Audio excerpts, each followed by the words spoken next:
Айтал Яковлев, кандидат исторических наук, доцент исторического факультета СВФУ, научный сотрудник Института гуманитарных исследований и проблем малочисленных народов Севера Сибирского отделения Российской академии наук, ведущий методист Института геокультурного развития, член Общественной палаты Республики Саха-Якутия.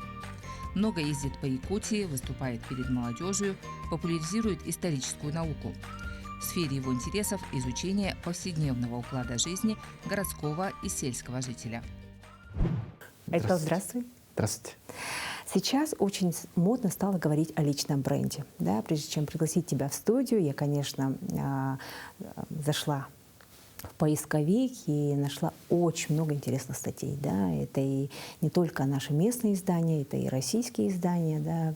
И ты говоришь на абсолютно разные темы. И в связи с этим я хочу у тебя спросить, так ли нужно и важно это для тебя, да? Говорить о себе и какой твой основной месседж? Как оказалось, правильно делал, да? Я был аспирантом и был на одной конференции, и я вот не помню сейчас, кто это был. Это был доктор наук, и он только говорит, очень красиво сказал, ну, погуглите там, сразу выйдет информация. Я сразу с телефона зашел, и там сразу же было понятно. Я такой, вот как, оказывается, работают доктора наук, светила науки в современной России. Получается, ты увидел пример и перенял? Оказывается. По наитию. Сам того не зная. Да, плана не было. Ну, основа личного бренда, да, это важно окружение, да, важно, где ты работаешь, что ты говоришь, да, и какой твой основной месседж, да, потому что когда ты прокачиваешь личный бренд, ты все равно желаешь быть дифференцированным, да, отличительным, да, и вот люди замечали тебя, да, кто лежит на поверхности, того и часто приглашают. Вот твой месседж, что ты хочешь донести через свои интервью, публикации, о чем ты больше говоришь и что ты хочешь передать зрителям, читателям и тем, кто заходит на твои страницы и так далее? Ну, я позиционируюсь как историк, и поэтому моя задача очень простая — рассказать, объяснить населению, народу, высокопарно, да, своему народу. Нет, я хочу вот своим слушателям или студентам, или если публичная лекция, это население, например, да, хочу сказать, что вот есть история. История — это не только прошлое, это настоящее, и история — это то, что с нами происходит. Это моя самая главная задача историка. И поэтому я, например, вот, все время пытаюсь вот как-то донести населению. То есть все, что мы говорим, все, что мы делаем, это есть история республики, история России, ну, в конце концов, история мира. Хорошо. Ты говоришь вот на совершенно разные темы, да, от идентичности, от того, как меняется наша культура, да, традиции, да, даже влияние домашнего скота на быт якутян. Да. Где тебе больше интересно? Ну, мне везде интересно. Почему? Потому что это как раз тема моей докторской диссертации. Я изучаю повседневность, быт, уровни вот мировоззрения, уровни отношения к миру. И если опираться на научные какие-то, да, вот, примеры, то повседневность — это мир вещей. Мир, который тебя окружает. И повседневность — это субъектная реальность, опять же, да, то вот человек, говорят же философы, коуч-тренеры, ты сам формируешь свой мир окружающий, да, вот, и человек интересуется абсолютно всем, да, например, атомными электростанциями, атомными ледоколами, кошкой, там, собакой, у него маленькие дети. И это, конечно, предмет исследования историка современности. Я историк современности. Я изучаю, пытаясь раскрыть, пытаясь зафиксировать современность. Чем живет, дышит? Чем живет и дышит человек. Какие тренды? Какие тренды в городской среде? Обычно у нас городские жители, они более мобильны, быстро адаптируются к чему-то. Ну, вообще, как вся якутская культура. А если мы хотим раскрыть повседневность села, якутского села, то там уже как раз вот мы с Институтом гуманитарных исследований, с молодыми учеными, у нас такой современным термином коллаб, да, пытаемся раскрыть современную повседневность села. И мы подходим к этому не с точки зрения человека и его быта, а вот животных, кошки, собаки, вот как коровы влияют на ритмы повседневности якутского села. И как влияют? 100%. Даже могу сказать, что именно человек, если он занимается скотоводством, да, вот его жизнь вертится вокруг скотоводства, коневодства. И это есть сохранение традиционной культуры народа Саха. А когда мы с вами говорим про традиционную культуру Саха, и этот Саха попадает в городскую среду, она стирается. Человек пытается сохранить свою традиционную идентичность, и вот опять круг замкнулся. Почему я говорю одновременно про такие фундаментальные вещи, как идентичность человека, этнизация городского пространства, миграционные процессы, и вдруг говорю про корову, собаку и так далее, и так далее. Если вот этот сельский мигрант уедет в город, что станет с этими коровами, например? Вот это тоже вопрос. Ты ищешь вот эту взаимосвязь? Пытаюсь соединить в единое и зафиксировать их.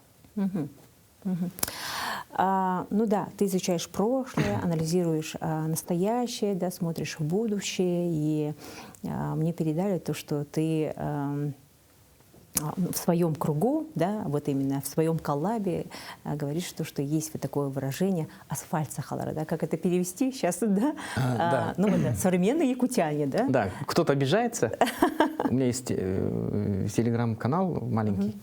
Я там написал, вот там раньше, как качество жизни улучшилось. 100 лет назад, мы говорим, да, вот якуты жили в Аласах, разбросанные по Аласам. С 50-е годы 20 века появляются деревни. Вот деревня, которая вот существует сейчас, она появляется в середине 20 века. И сейчас мы с вами говорим о том, что вот 67% якутян живет в городах. То есть это асфальт. Вот. Но это говорит о чем? О том, что мы стали малоподвижные или прогрессивные, да? Прогрессивные. Прогрессивные, это точно. Якутская культура, якутский народ, якутяне — это высокоадаптивный, высокомобилизационный народ. Это хорошо, потому что мы быстро перенимаем новые какие-то новые веяния, скажем так, да? Это хорошо. Мы не останемся где-то там позади развития, например, мы будем впереди. Но с одной стороны, это приведет к тому, что мы потеряем свою идентичность народа Саха. Быстро изменявшись, да, вот потеряем свои. Что нужно делать для этого, чтобы не потерять? Это очень трудный вопрос. Тут, чтобы не потерять. Однозначно не ответишь. Да, это язык, это образ жизни, это предметы тебя, которые. Вот среда. Вот сохранить среду. А как сделать это? Сохранить среду, если мы сейчас сказали о том, что человек сам индивидуально формирует свою среду. Даже если в республике живет 1 миллион человек. То есть 1 миллион разных миров надо как-то вот сохранить. Еще плюс надо еще традиционные какие-то занятия сохранить. Скотоводство, коневодство, оленеводство. Но мы сейчас делаем все возможное, да, для молодежи, для подрастающего поколения. Да, у нас вот в компании как раз работает и студия анимации, да, делаем мультфильмы на якутском языке. Вот ты сейчас в предварительной беседе сказал, то, что работает сейчас над фильмом, да, для детей от 12 лет, у Якутии тоже. Да, история Якутии. Да, история Якутии. Вообще, каким ты видишь молодежь Якутии? В будущем... Да, давай вот прогноз как футуролога. Ну, я историк, пока... Наверняка общаешься. Можно, да, вот как-то сказать. Но я вот работаю со школьниками. Основная аудитория, с которой я работаю, это школьники, студенты 1-го курса, 2-го курса. Вообще студенты.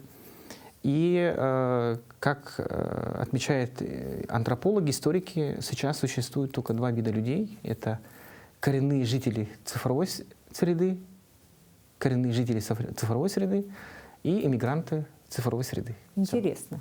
Это вот мы с вами иммигранты, пытаемся адаптироваться к цифровой среде, пытаемся что-то сделать, чтобы быть актуальным, чтобы закрепиться в этом мире, чтобы нас вот эта информация не стерла в труху. А наши дети, они живут, это их среда. Они, вот простой маленький пример. Родились со смартфоном. Да, родились со смартфоном в руках, и у них процесс родов буквально чуть ли не в сторисах показан, или там видео, да, вот, отражается в социальных сетях. И пример простой, это как вот моя дочка в 1 классе пошла, и через WhatsApp звонок, групповой, по-моему, делает домашнее задание. Ее этому в школе точно не учили, я ей точно этого не учил, но вот человек, он уже как бы через смартфон делает коллективный звонок, и вместе с девочками, 5 девочек вместе делает домашнее задание. Никто меня этого не учил. Это бытовой пример простой. Хорошо. Давай вот так подумаем уже в другом направлении, да, та же самая молодежь, которая живет в виртуальном мире, да, в цифровом пространстве, и тут же ты изучаешь и жизнь и быт села, да, вот влияние даже домашнего скота, домашних животных на быт современных людей, да, современных якутян, которые даже живут в селах. А что будет с ними, да, если отобрать телефон и отправить в те же села? Они смогут вспомнить все, что заложено, да, на генная память, да? Либо же все-таки нужно обратиться, окей, Google, да, окей. Ну, да, вот если отключить, да, вот интернет, ну, если человека просто взять и бросить в тайгу, естественно, он там не выживет из городской среды. Даже я, например, да, вот, наверное, там, продержусь, наверное, 3 дня максимум. Наверное. Почему? Для этого есть кружки. У нас в городе Якутске очень много кружков. Вообще в городах сейчас очень много культурно-досуговых учреждений, кружков, занятий. Да, вот, мужчины выезжают на охоту, на рыбалку, например, да, и это они с собой берут там, своих детей. Каждое лето люди выезжают на природу. И при том, что у нас туризм внутренний развивается так, что там, ну, как бы, это не Турция, да, вот приехал в отель и сидишь там 5 звезд, там все включено. Это ты должен сам пойти дрова найти, спастись от комаров, от холода летом. И это вот как-то вот сохраняет. То есть климат, ландшафт, он все время вот дает вот вспышки, чтобы человек не забывал. Если уехать в арктические районы, то там как бы, да, вот это сохраняется очень сильно до сих пор. В одном из твоих интервью ты сказал, что дедлайн очень хорошее слово, которое мотивирует. Это говорит о том, что ты делаешь все в последний момент, или же все-таки ты это видишь как цель, да, с определенным сроком, к чему ты стремишься? Если я скажу, что я все время делаю вовремя, это будет неправда. Но дедлайны, они они дают возможность сейчас вот как-то вот ограничивать себя. Это вот этот момент. Я сказал, да, вот то, что я сейчас начал говорить «нет», слово «нет», да, вот, потому что вот как раз я смотрю свои какие-то вот эти границы, и временные, например, да, и вот начинаю, вот дедлайны помогают, как сказать, держать себя в тонусе. Ну, это статьи написать до какого-то времени, проект должен закончиться до какого-то времени, да, и вот ты уже четко планируешь, уже все понятно становится. Ну, это, наверное, современный мир такой. А что дает для тебя уверенность? Что для тебя уверенность? Уверен? То, что я делаю правильно. Имеется в виду, что я делаю правильно? Ну, а ты знаешь, что ты делаешь правильно? Ощущение того, что я делаю правильно, да, вот, что я иду правильным путем, это вот как раз дают друзья, семья, жена, коллеги. Это точно, потому что, ну, опять же, окружение, да, вот скажи мне, кто твой друг, и я скажу, кто ты есть.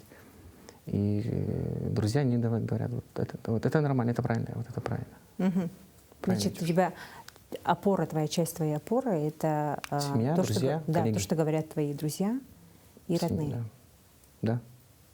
Ну, такой традиционный, да, вот ответ, наверное, традиционалиста, что вот какой-то патриархальный. Я сам себя оцениваю свои работы. Это не так. Есть коллеги, семья, родственники, да, которые говорят. Вот. Твоя фокус-группа по подбору правильного ответа? Подбор правильного ответа. А есть правильный ответ вообще? Вот это, потому что ситуация же меняется. Если, например, ну, четко, да, вот наука, семья, преподавание и общественная нагрузка. Сейчас у меня жизнь очень четко разделена. Общественная деятельность, наука, преподавание и семья, например. И вот в этом направлении я работаю в каком-то вот... Пытаюсь держать все в таком направлении. Ну вот ты работаешь как ведущий, да, вот при создании фильма, ты преподаватель, у тебя еще и научная деятельность. Да, как ты справляешься со всей этой многозадачностью, да, успевать еще интервью давать и ездить в командировки и в дальние улусы, и в другие города, да? Ну, вот я сказал, да, вот, командировки, например, если брать, то это общественная нагрузка. Но когда ты едешь туда, ты из головы историка не оставляешь, в кабинете закрыл и уехал. Я еду в Улусы, как я сказал, я изучаю традиционализм, повседневность, быт семьи, например, да, сельской. Я все время хожу, собираю материал. Из-за этого я делаю науку, опираясь на это, потому что я изучаю повседневность, современность. Есть кабинетные историки, которые сидят вот в архивах, и они работают вот классические из архивных материалов. Есть историки, которые вот ездят в поле, антропологи, они работают как бы живыми людьми. И вот это я один из таких людей, которые вот ездят. И когда я приезжаю в какой-то улус, опять пафосно, да, звучит, я туда приезжаю как и общественник, как ученый, как преподаватель, потому что я, когда работаю с населением, пытаюсь найти время, чтобы вот пойти в школу, прочитать лекции школьникам. Профориентация, например, то же самое. То есть много функциональностей. Историк повседневности. Есть ли твои коллеги в других городах России? Да, есть. Я не один. И тут, здесь есть, например. Этим летом я ездил в Улан-Удэ, столетний юбилей Института монголоведения, буддологии и тибетологии. И там я встретился как раз со своими коллегами из Хакасии, Бурятии, да, вот, которые из других городов, Иркутска, по-моему, да, которые занимаются как раз вопросами современности, повседневности. И что самое меня удивило, да, оказывается, читают статьи. Айтал, я читал твою статью там про Якутск, там про что-то. Да. Вот это вот показатель. Это показатель. К чему я задала вот этот предыдущий вопрос, да, я бы хотела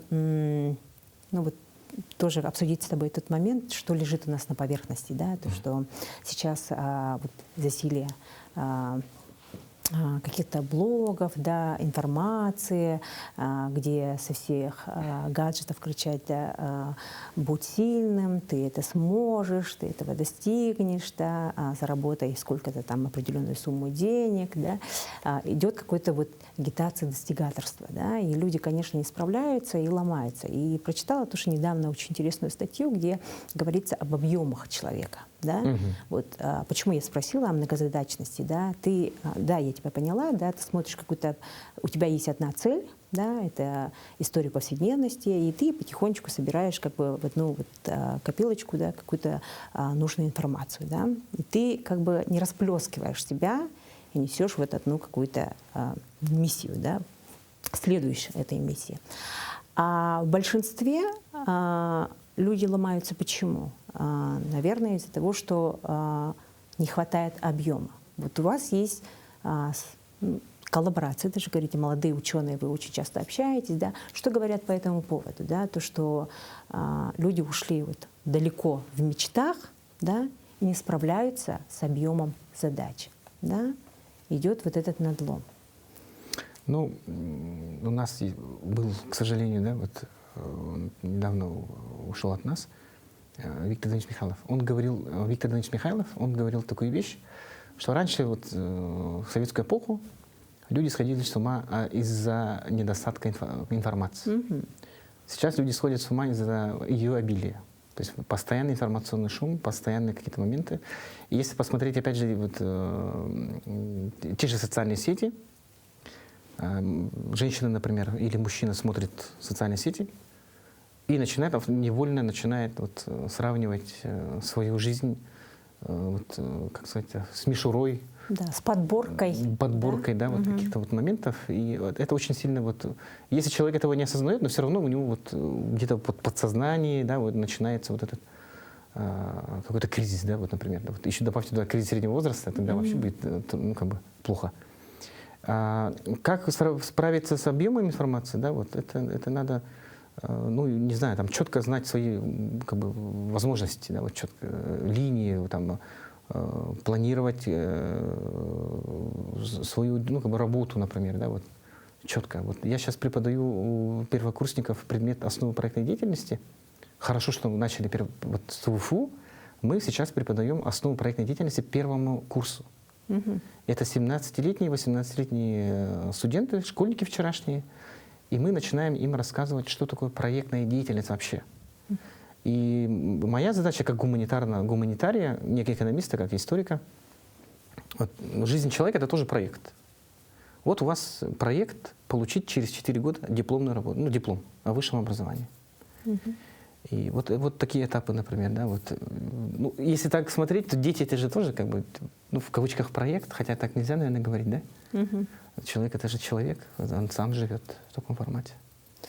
Ну, получается... Ну, ограничивать, да, вот по времени, по ресурсам, по возможностям. Если ты чувствуешь, да, вот где-то ты не можешь, надо вот эту сторону усиливать.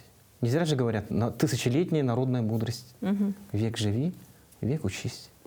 Еще очень хорошая мудрость, да, не смотреть на всю лучше, лестницу. да, лучше сидиться в руках, да, чем журавль в небе. Ага, не на всю лестницу, а вот именно по ступеньке идти и подниматься, и так наращивать свой объем. Да? Да. В принципе, правильный ход, что вы начали работать именно с первого курса, да, чтобы дети уже были готовы. Хорошо. Ты говорил то, что узнаешь человека, вот как раз-таки тоже, да, историк повседневности сказал, то, что узнает человека потому, как он проводит досуг. Да, так и есть. Почему? Потому что нас всех учат, как зарабатывать деньги, и мы все умеем зарабатывать деньги, и этим никого не удивишь. Но чем занимается человек после работы, после учебы, вот там он настоящий человек. Кто-то любит как, там, лежать, смотреть сериалы по ноутбуку, кто-то там на лыжах кататься, кто-то на сноуборде, кто-то на охоту на север. То есть как человек тратит деньги, свободное время, на что он это тратит, это вот как раз начинает отвечать вот о качестве человека. Что он любит, как он отдыхает, да, вот, с кем он отдыхает, кто его окружает и как он это все делает. Это как раз вот дает возможность вот, дать какую-то оценку человеку. Хороший человек или плохой человек. Есть люди, волонтеры. Вот для меня это просто, не знаю, вот это вот человек, ну, люди с большой буквы, вот, человеки, да, вот как это, свое свободное время тратят на помощь другим людям. Вот это, я считаю, вот пик вот, гуманизма.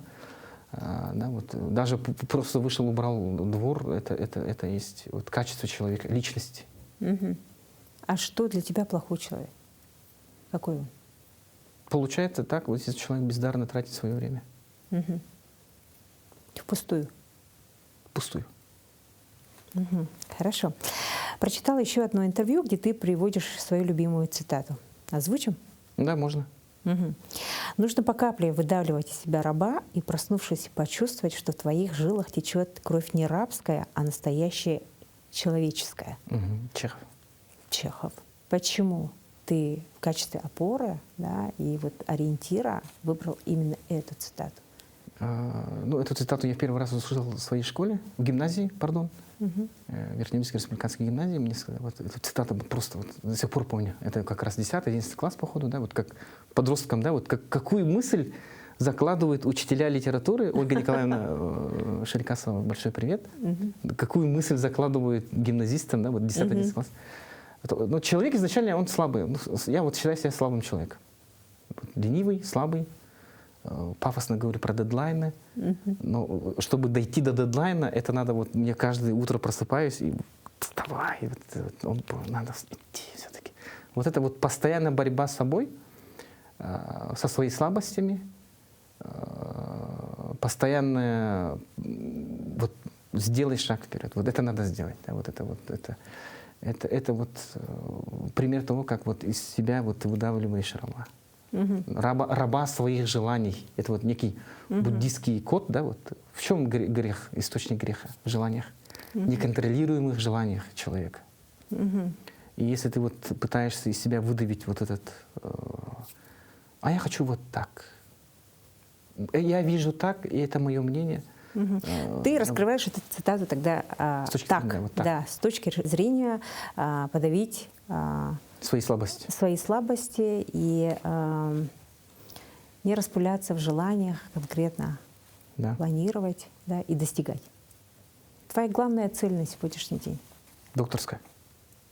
Пишу докторскую работу сейчас, работаем. Надеюсь, донесу. Я уже открыто сказал в телевизор, всем придется писать. Это тоже я вот выдавил из себя одну слабость слабого человека. Хорошо. Ну, уверена, да, 100%, то, что твоя жизнь — это постоянно новые открытия, да, несмотря на то, что ты опираешься на историю, традиции, да, но именно в повседневности ты открываешь какие-то новые факты для себя, да, и общаясь с теми же людьми, коллегами. Что для себя ты открыл нового, вот буквально свежее, да, новое, о котором еще никто не слышал, но мы бы хотели очень услышать? И что тебя окрыляет на дальнейшие шаги? Вот, сейчас мы работаем с Конгресс-центром Якутии, ездим по Якутии, читаем лекцию как раз о столетию республики. И в Нюрбе, Нюрбинском улусе, я стал свидетелем, как проявляется и как живет в народе архетипы культуры народа Саха. Вот архетипы культуры. То есть это древние вот какие-то коды, которые описаны этнографами, которые описаны якутскими краеведами. И это народная мудрость. И эта народная мудрость, она живет в маленьких детях, 8 лет. Интересно. Я спросил один простой вопрос.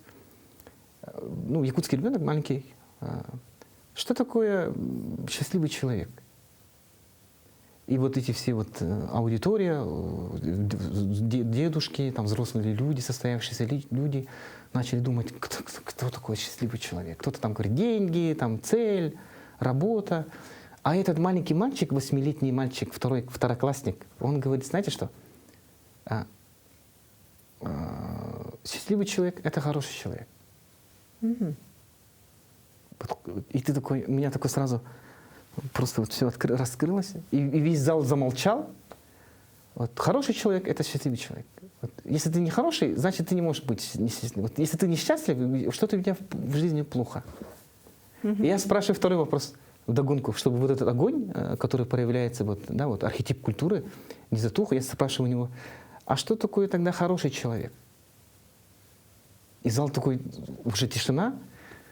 И этот мальчик даже не задумывается. Он такой сидит там, ну, 8-летний маленький ребенок. Ну, хороший человек — это человек, который прожил долгую жизнь.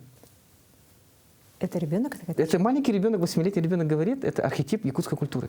Ни деньги, ни еда, ни одежда, ни карьера. То есть ты должен быть хорошим человеком. А хороший человек — это человек, который прожил долгую жизнь. А значит, он счастлив.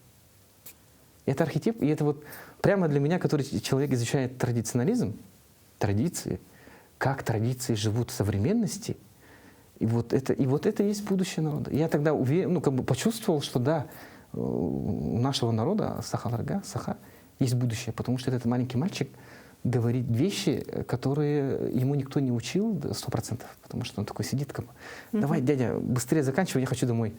Непосредственно. Да, непосредственность. Вот устами младенца глаголит истина. Вот там вот показал. Хороший человек, он счастливый человек. А хорошим стать, это надо прожить долгую жизнь. Если ты воспитал детей, держал в руках правнуков, ты хороший человек. Значит, счастливый человек. А что бы ты ответил, если тебе задали такой вопрос? Я бы не смог ответить на этот вопрос, потому что у меня опять все загружено. А этот маленький ребенок говорит. Я вот сейчас отвечаю только на так только. Хорошо. А что делает тебя счастливым тогда? Дети, семья, работа, путешествия. Ну, работа, путешествие, историк. Вот,